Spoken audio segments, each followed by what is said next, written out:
जय श्री कृष्णा। राधे राधे। भक्तजनों, आज आप सुनेंगे बैसाख महीना में बंदरिया की कहानी। बैसाख महीना में बंदरिया की कहानी सुनी जाती है। कहानी है एक प्रतापी राजा का, जो रोज सुबह उठकर वो गंगा जी नहाने जाता था। राजा ने सबको यह बोल दिया था कि मेरे से पहले कोई गंगा जी में नहीं नहाए। एक बंदरिया थी जो राजा से पहले नहा लेती है। जब राजा नहाने जाता है तो उसको पानी हिलता हुआ दिखाई देता है। जब राजा को इस बात पर शंका हुआ, कोई मेरे से पहले नहाता है, तो राजा ने वहाँ पर पहरा बैठा दिया। गंगा किनारे एक पहाड़ी थी जहाँ पर वो बंदरिया बैठी रहती थी। राजा के नहाने से पहले ही वो नहाकर पहाड़ी पर बैठ जाती है। ऐसे ही नहाते नहाते पूरा बैसाख का महीना बीत गया। एक दिन उस बंदरिया को नहाते हुए सिपाहियों ने देख लिया और पकड़कर राजा के पास ले गया। राजा का यह प्रण था कि अगर कोई औरत मेरे से पहले नहाएगी तो उसे विवाह कर लूँगा। राजा ने बंदरिया से विवाह कर लिया। बैसाख नहाने के पुण्य से बंदरिया के गर्भ लग गया। पूरा 9 महीना होने को आया। तब बंदरिया ने राजा से पूछी कि जब मेरे बच्चा होने का समय आएगा तो मैं क्या करूँगी। तब राजा ने महल में घंटा लगवा दिया और बोला कि जब तुम्हारे दर्द उठे तो इस घंटा को बजा देना, फिर मैं आकर बंदोबस्त करूँगा। राजा के और भी रानी थी जिनका बच्चा नहीं था। बंदरिया का बच्चा होने वाला है, यह बात उनको जला रही थी। घंटा बांधी हुई देखकर उन्होंने पूछा कि ये घंटी क्यों बांध रखी है। तब बंदरिया ने बोली कि जब मेरे बच्चा होने वाला होगा तब राजा को बुलाने के लिए यह घंटा बांधी है। तब रानियों ने बोली कि एक बार घंटा बजा कर तो देखो कि राजा आते हैं या नहीं। बंदरिया ने घंटा बजाई और राजा आ गया। जब राजा ने आकर पूछा कि घंटा क्यों बजाई, तो बंदरिया बोली कि इन रानियों ने मुझसे कहा था कि एक बार घंटा बजा कर देखो कि राजा जी आते हैं या नहीं। तब राजा ने बोला कि दोबारा ऐसा मत बजाना। थोड़ा दिन बाद जब बंदरिया के बच्चा होने वाला था तो बंदरिया ने खूब घंटी बजाई, पर राजा नहीं आया।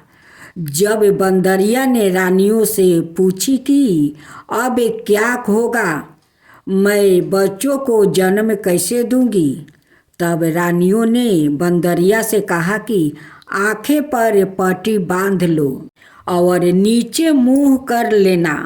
बंदरिया के बैसाख नहाने से बहुत सुंदर लड़का हुआ।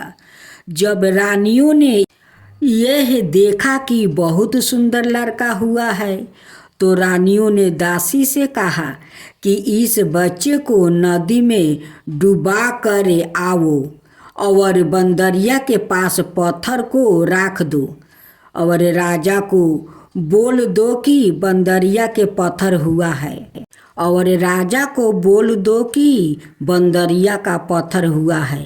राजा ने इस बात को सुनकर अपने मन में संतोष कर लिया कि और रानियों की तरह इसको भी बच्चा कैसे हो सकता है।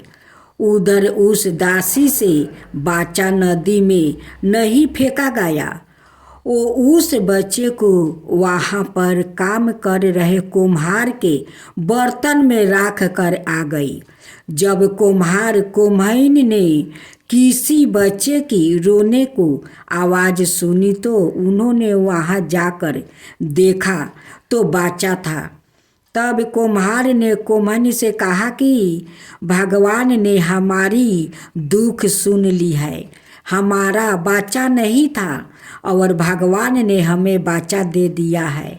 अगर तू इसे बच्चे का पालन पोषण कर सकती हो तो इसे हम अपने घर ले चले।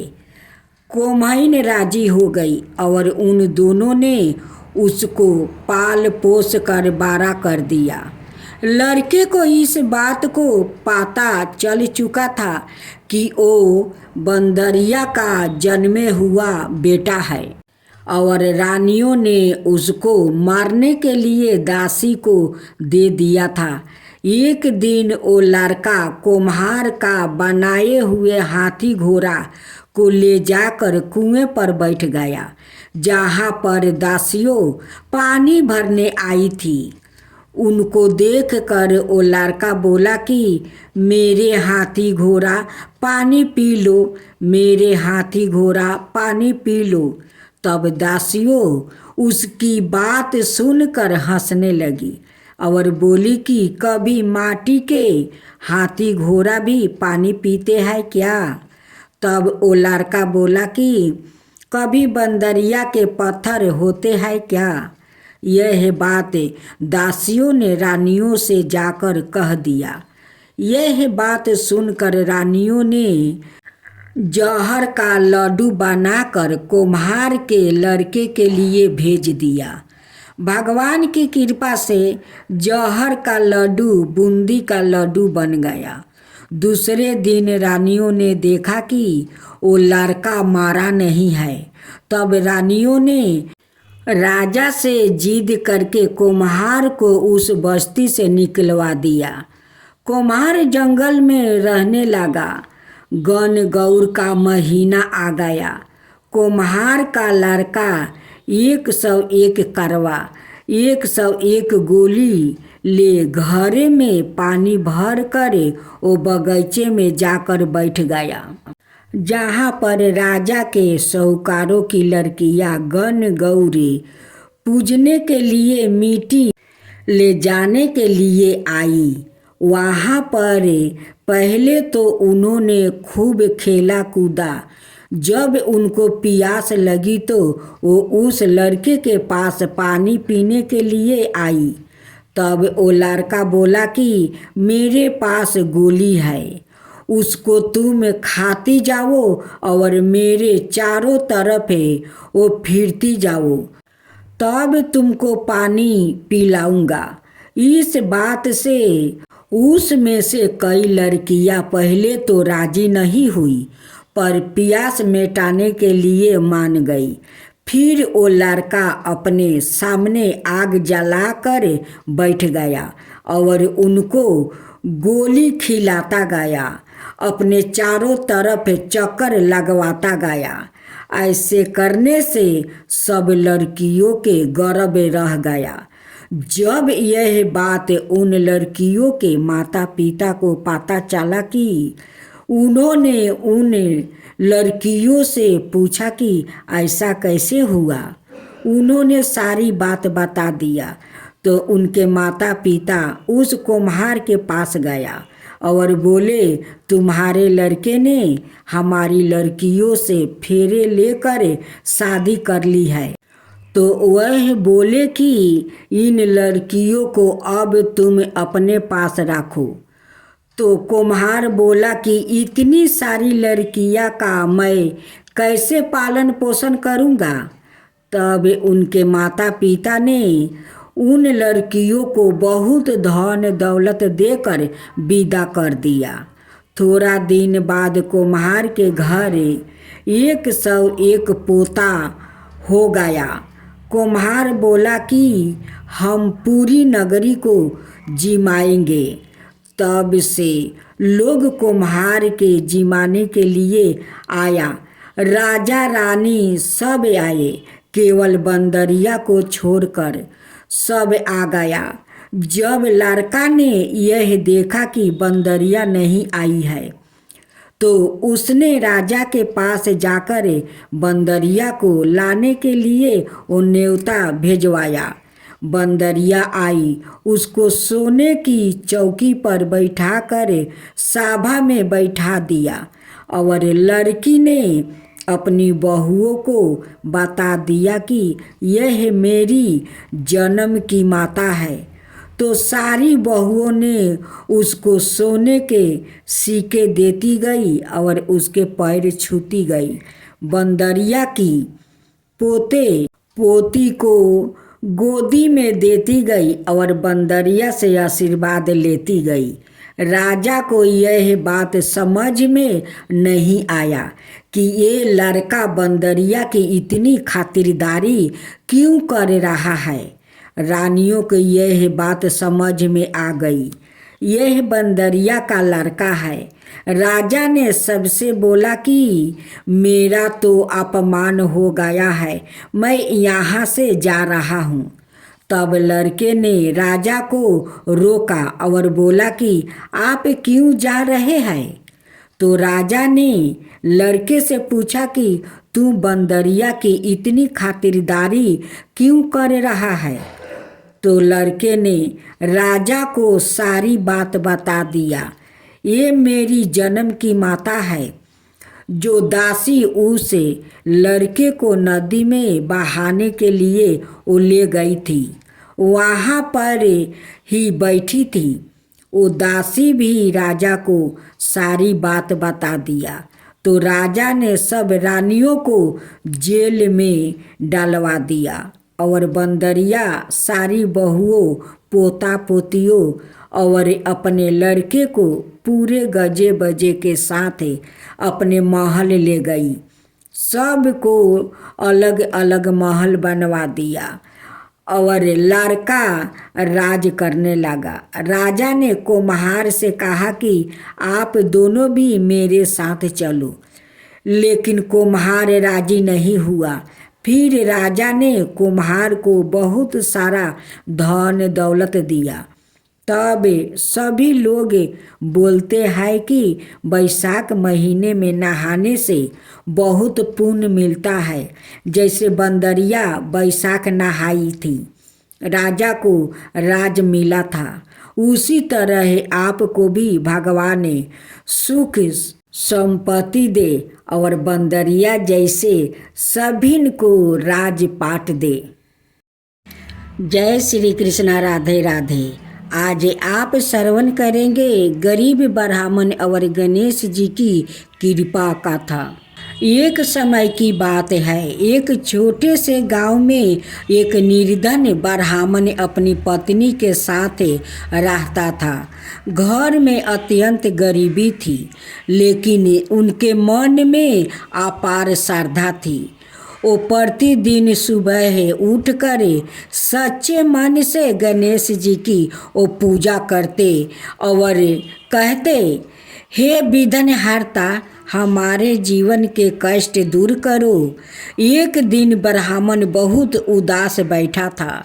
घर में अन्न का एक दाना भी नहीं था।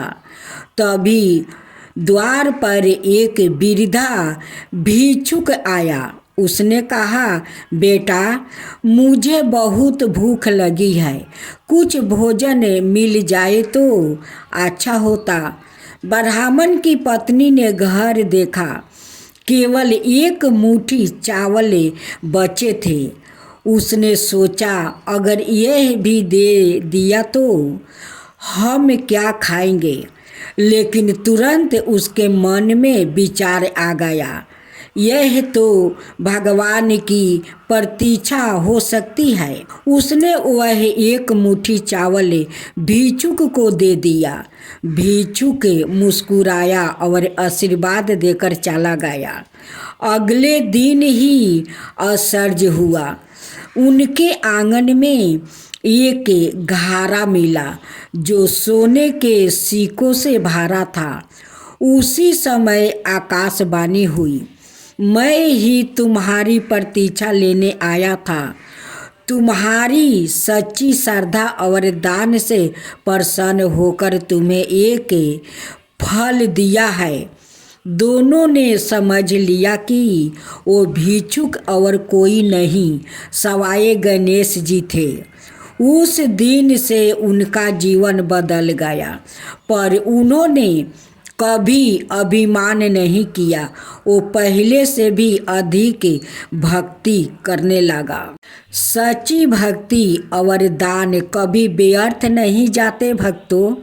भगवान भक्त की परीक्षा लेते हैं, पर अंत में उसका कल्याण ही कर देते हैं भक्तों। संकट में भी विश्वास नहीं छोड़ना चाहिए। दूसरा खोया हुआ पुत्र। एक किसान का छोटा पुत्र मेले में खो गया। माता पिता रोते हुए गणेश जी के मंदिर पहुंच गया और प्रार्थना करने लगा। उसी समय एक साधु बालक को लेकर आ गया और बोला, इसे रास्ते में रोते पाया। बालक सुरक्षित था। माता पिता ने साधु को धन्यवाद देना चाहा, पर वह अचानक गायब हो गया। सब समझ गया यह सवाए गणेश जी की कृपा थी। संकट में सच्चे मन से की गई प्रार्थना अवश्य गणेश भगवान सुनते हैं। तब बोलो गणेश भगवान की जय। अब तीसरा अधूरा काम पूरा हुआ। एक कारीगर मंदिर का निर्माण कर रहा था, पर बार बार उसका काम बिगड़ जाता। निराश होकर उसने गणेश जी का वो नाम लेकर काम शुरू किया। कारीगरों ने बार बार दीवारें वो जोड़ता था और वो गिर जाता था। अब जो दीवार गिर जाती थी, अब उसी दीवार मजबूत से खड़ी रहने लगी।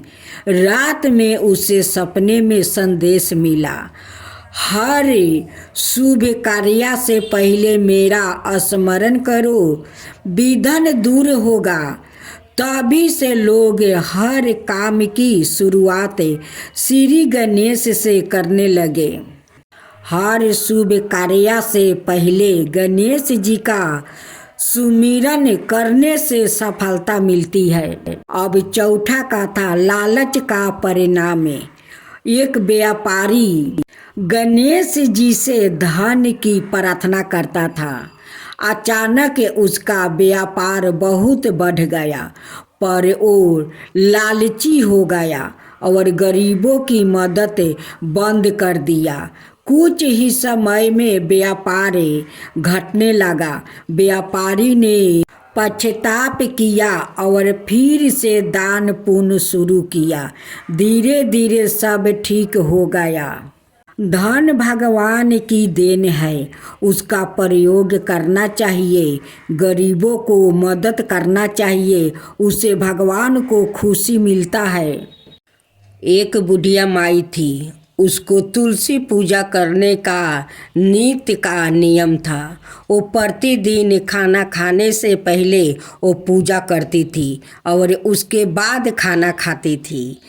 वो तुलसी माता से प्रतिदिन प्रार्थना करती थी कि हे तुलसी माता, खान खीर का भोजन देना, पाट पीतम्बर का बेच देना, योगी जैसी मौत देना, स्वर्ग का वास देना, राम लक्ष्मण की कंधा देना, सीता जी का चाल चलावा देना।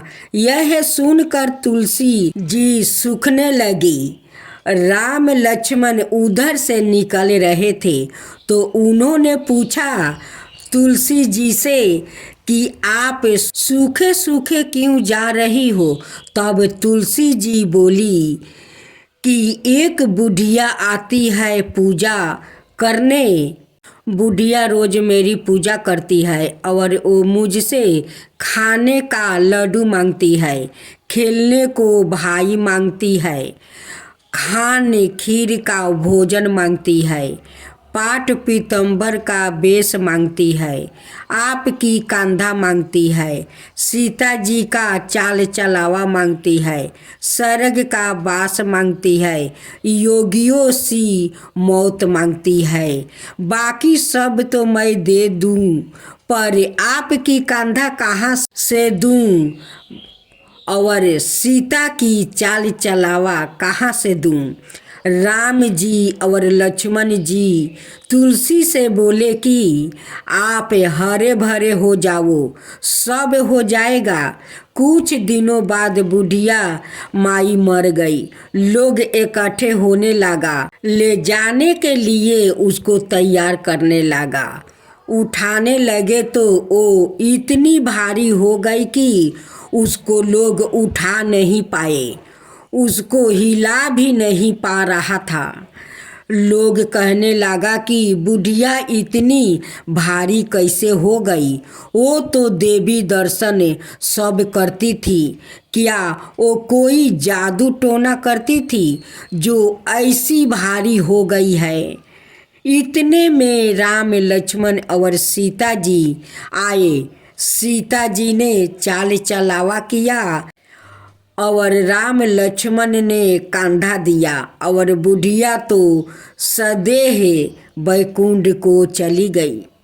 यह गाथा माता लक्ष्मी की कृपा, धन, समृद्धि और श्रद्धा का महत्व बताती है। सच्चे मन से पूजा करने वाले पर माता सदाई कृपालु रहती है। एक गांव में एक साहूकार रहता था। साहूकार का एक बेटी थी। वह हर रोज पीपल सींचने जाती थी। पीपल के वृक्ष में से लक्ष्मी जी प्रकट होती थी और चली भी जाती। एक दिन लक्ष्मी जी ने साहूकार की बेटी से कही, तू मेरी सहेली बन जा। तब लड़की ने कहा कि मैं अपने पिता से पूछकर कल आऊँगी। साहूकार की बेटी ने घर जाकर अपने पिता को सारी बात कह दिया। तब उसके पिताजी बोले, वो तो माता लक्ष्मी जी है, अपने को और क्या चाहिए, तू लक्ष्मी जी की सहेली बन जा। दूसरे दिन वह लड़की फिर गई। तब लक्ष्मी जी पीपल के पेड़ से वो निकल कर आई और कही, सहेली बन जा। तो लड़की ने कहा, बन जाऊंगी, और दोनों सहेली बन गई। लक्ष्मी जी ने उसको खाने का न्योता दिया। घर आकर लड़की ने माँ बाप को कहा कि मेरी सहेली ने मुझे खाने का न्योता दिया है। तब बाप ने कहा कि सहेली के घर खाने जाओगी, पर घर को संभाल कर जाना। तब वह लक्ष्मी जी के यहाँ वो भोजन करने गई तो लक्ष्मी जी ने उसे साला 2 साला ओढ़ने के लिए दिया, रुपया दिया, सोने की चौकी, सोने की थाली में 36 प्रकार का भोजन करवा दिया। भोजन कर जब वो जाने लगी तो लक्ष्मी जी ने पल्लू पकड़ लिया और कहा कि मैं भी तेरे घर भोजन करने आऊँगी। तो उसने कहा, आ जाइए। अब घर जाकर चुपचाप वो बैठ गई। तब बाप ने पूछा कि बेटी, सहेली के यहाँ भोजन करने गई थी और तू उदास क्यों बैठी है? तो उसने कहा, पिताजी, मेरे को लक्ष्मी जी ने इतना दिया, अनेक प्रकार के भोजन करवाई, परंतु मैं कैसे भोजन कराऊंगी? अपने घर में तो कुछ भी नहीं है। तब उसके पिता ने कहा कि गोबर मिट्टी से चौका लगाकर घर की सफाई कर ले, 4 मुख वाला दिया जलाकर लक्ष्मी जी का नाम लेकर रसोई में बैठ जाना। लड़की सफाई करके लड्डू लेकर बैठ गई। उसी समय एक रानी नहा रही थी। उसका 9 लाखा हार चील्हे उठा कर ले गई और उसके घर वह 9 लाखा हार वो डाल गई और उसका लड्डू ले गई। बाद में वह हार को तोड़कर बाजार में वो बेच आई और सामान लेने लगी। तो सोनार ने पूछा कि क्या चाहिए। तब उसने कहा कि सोने की चौकी, सोने का थाल, साला 2 साला दे दो, मोहर दे दो और समगरी दे दो। 36 प्रकार का भोजन हो जाए इतना सामान दे दो। सारी चीज़ें लेकर बहुत तैयारी करी और रसोई बनाई। तब गणेश जी से कहा कि लक्ष्मी जी को बुलाओ। आगे आगे गणेश जी और पीछे पीछे लक्ष्मी आई। उसने फिर चौकी डाल दिया और कहा कि सहेली चौकी पर बैठ जाओ। जब लक्ष्मी ने कहा सहेली चौकी पर तो राजा रानी के भी नहीं बैठती, किसी के भी नहीं बैठती, तो उसने कहा कि मेरे यहाँ तो बैठना पड़ेगा। फिर लक्ष्मी जी चौकी पर बैठ गई। तब उसने बहुत खातिर की, जैसे लक्ष्मी ने करी थी वैसे ही उसने करी। लक्ष्मी जी उस पर खुश हो गई। घर में खूब रुपया और लक्ष्मी हो गई। साहूकार की बेटी ने कहा मैं अभी आ रही हूँ, तुम यही बैठी रहना। और वह चली गई। लक्ष्मी जी गई नहीं और चौकी पर बैठी रही। उसको बहुत दौलत दी। हे लक्ष्मी जी, जैसे तुमने साहूकार की बेटी को दिया वैसे ही सबको देना। कहते सुनते हुंकार भरते अपने सारे परिवार को दियो। पीहर में देना, ससुराल में देना, बेटे पोते को देना। लक्ष्मी माता सबका कष्ट दूर करना, दरिद्रता दूर करना, सबकी मनोकामना पूर्ण करना। बोलो माँ लक्ष्मी की जय, धन्य लक्ष्मी की जय। जय श्री कृष्णा। राधे राधे। भक्त जनों, आज आप श्रवण करेंगे रामनवमी व्रत की गाथा। पौराणिक गाथा के अनुसार भगवान राम माँ सीता और लक्ष्मण वनवास के दौरान जंगल में घूम रहे थे। कुछ देर बाद थकन महसूस करने पर भगवान राम ने थोड़ा विश्राम करने का विचार किया। विश्राम स्थल की तलाश के दौरान उन्हें एक बुढ़िया की कुटिया दिखाई दी। इस कुटिया में जब राम, सीता और लक्ष्मण पहुँचे तो देखा कि वो सूत काट रही है।